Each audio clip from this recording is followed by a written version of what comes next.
They say that a snake without a head is just a rope.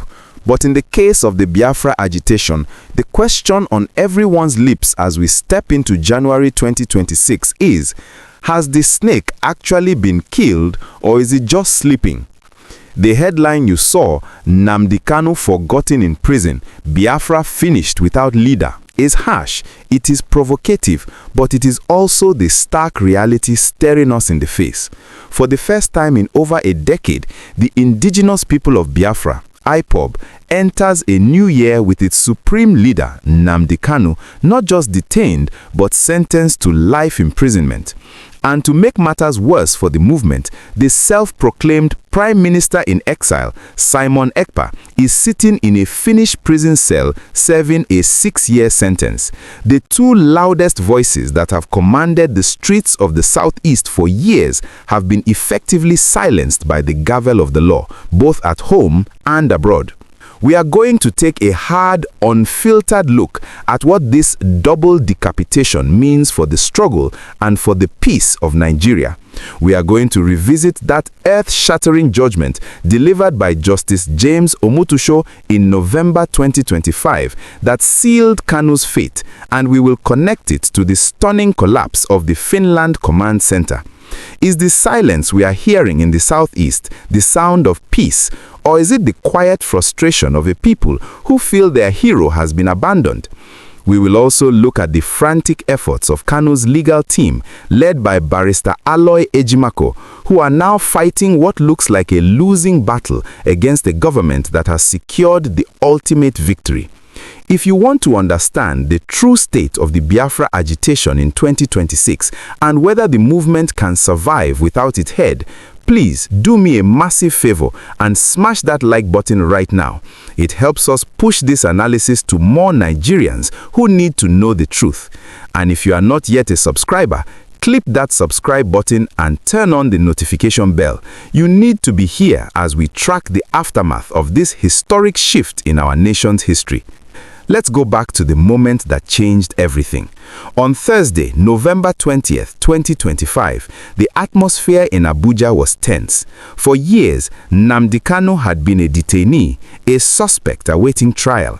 That status gave his followers hope for bail, hope for a political solution, hope for a miraculous release like we saw in 2017.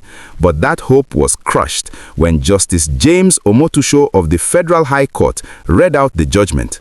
He found Kanu guilty of terrorism, not treasonable felony, but terrorism. And while he spared him the death penalty, citing international standards and a need to temper justice with mercy, he handed down a sentence that is arguably worse for a freedom fighter: life imprisonment. This judgment fundamentally changed the game. Nnamdi Kanu is no longer an accused person. In the eyes of the law, he is a convict. The government no longer needs to bring him to court every few months, which means the media spectacle that usually keeps him relevant is gone. He has been moved from the front pages to the back of a prison cell. This is where the fear of being forgotten comes from. In prison, without the weekly court dramas, a leader can slowly fade from the public consciousness. His lawyer, Aloy Ejimako, has been screaming from the rooftops, accusing the judiciary of bias and the government of a conspiracy, but the reality is that the legal lock is now firmly on the door. But the story gets even more interesting when you look across the ocean to Finland. For the past few years, whenever Kanu was silenced, Simon Ekpa filled the void. He was the Plan B, the radical voice issuing sit-at-home orders from the safety of his studio in Lahti. But that Plan B has also crashed. In late 2025, a Finnish district court sentenced Simon Ekpa to 6 years in prison for inciting violence and terrorism-related offenses. The Finland strategy failed. The Finnish authorities, after years of pressure from the Nigerian government and international bodies, finally acted. So where does that leave the agitation in 2026? It leaves it leaderless. You have the spiritual head, Kanu facing life in Nigeria, and the operational head, Ekpa, facing 6 years in Europe. This has created a massive vacuum in the southeast.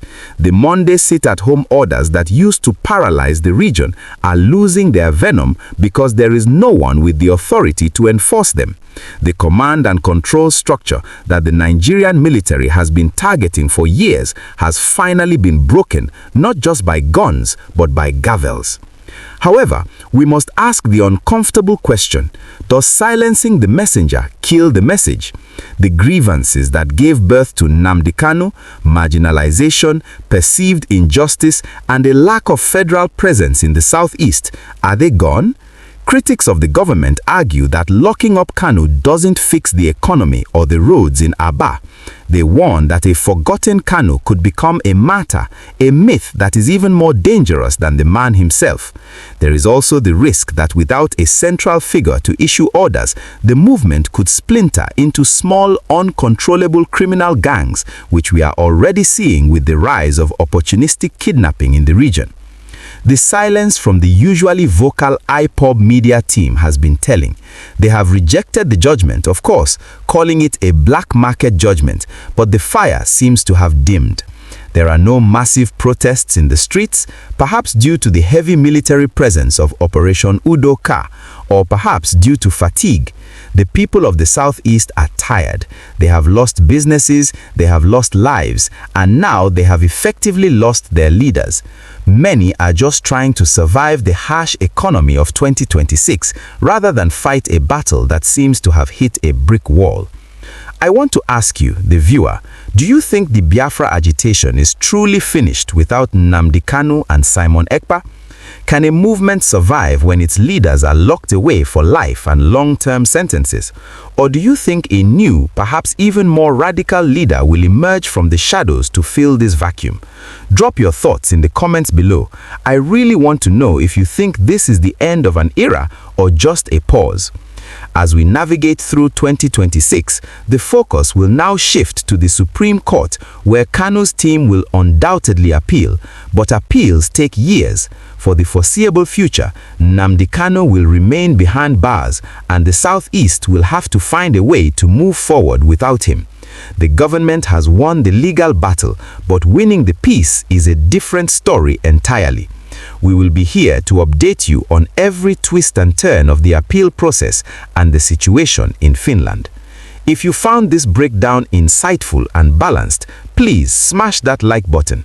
It helps us keep the conversation going. And if you are not yet a subscriber, click that subscribe button and turn on the notification bell. You need to be here as we track the aftermath of this historic shift in our nation's history.